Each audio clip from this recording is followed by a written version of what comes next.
So first of all, how many vocals do we have? We have one lead, this red track here, and then we have one single double, mono. Dubbed very well, very tight, but it's still one.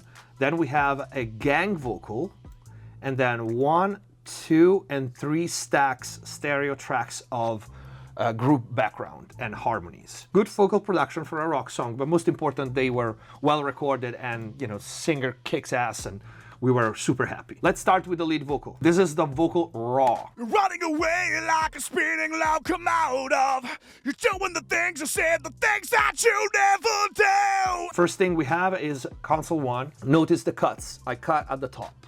This is rock vocals, it's not pop vocals. I don't necessarily want the super extended top end, especially because I know I'm gonna have to distort. After that, we go straight for the heavy artillery. This is rock and roll. Blue stripe as a main compressor, crushing 10 to 12 dB from top to bottom. And these are our settings. You can see the input here, output.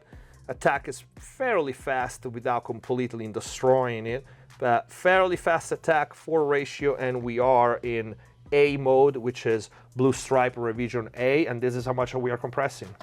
You're running away like a spinning locomotive. You're doing the things you said, the things that you never do. Obviously, now it's all out in the open. So we have more aggression, more distortion, simply the sound of rock and roll.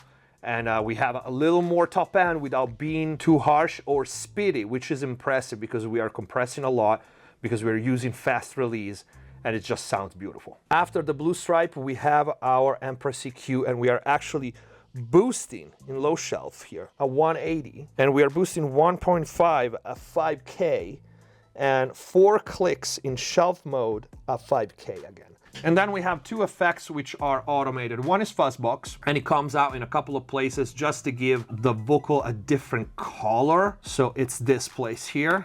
I wish you knew. Okay, and then if we open the mix up. Bob, you knew it would come to this, but sometimes I wish you knew. I wish you knew. And it also, same spot right here, but because I don't like to do the same things twice, I changed the settings a little bit, automated the settings a little bit, but I added this effect here. I wish I'd known. This is a drop effects. You saw me using these type of tracks before, so I create a chain of effects. In this case, we have SSL channels because I didn't want to open another C1. Fuzzbox with different settings, and then the Mimes compressing the hell out of it. I wish I'd known. And then mod delay to make it stereo, because otherwise it would be mono. I wish I'd known. I wish you knew. And this one. I wish I'd known. Okay, so just to have a different color, and now all the effects are muted. So, but then we have the 1973 also automated. Now we can take a look at the double before going to the effects. This is the double, and this is double with nothing on it.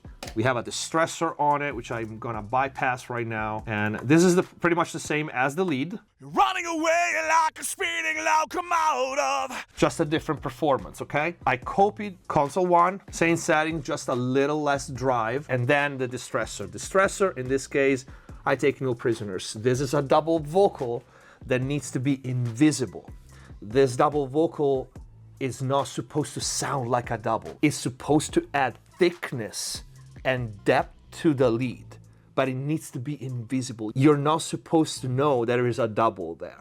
So the compression, in this case, is in nuke mode, link detector trick for more saturation, and just squashing it. Let's take a look. So we are looking at the distressor on top. You're running away like a speeding locomotive. You're doing the things you said, the things that you never do. Obviously, now it's all out in the open. You knew it would come to this, but sometimes I'd wish you knew. And then at the S'er, because when we have doubles, we don't need double S's. We already have the S's that are very much understandable in the lead vocals, so we are pinning the top end. You're running away like a speeding locomotive. You're doing the things you said, the things that you never do. Obviously, now it's all out in the... Okay, so Together, they sound like this. You're running away like a speeding locomotive. You're doing the things you said, the things that you never do, obviously. And then the Esser.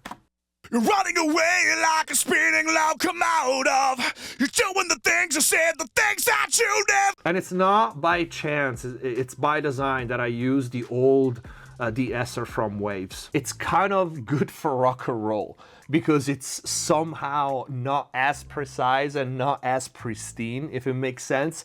It kind of really pushes down the S's even if you use it conservatively, and that's the sound of rock and roll, right? Not everything needs to be transparent or high resolution or high end. Some things needs to be nasty and sound like they are compressed and sound like almost they are de-essed. In this case, it needs to sound like there's so much energy that something is given, right? And things like that help, like even using an effect that is not the top of the line. That's why we down sample things in certain genres, right? To give a certain type of feeling. Rock and roll is all about feeling. And then now we start with all the reverbs and delays. If you are on YouTube and the video stops here, I hope you liked it. And if you did, please don't forget to leave a like, support the channel, use the super thanks, and subscribe. If you want to buy the full course, you can write to this email or join the channel as a member and enjoy all the courses. Thank you for watching. Subscribe if you haven't already. Stay safe. See you next time. Hands on my neck, hands grip my throat. Lift me up, man, take control.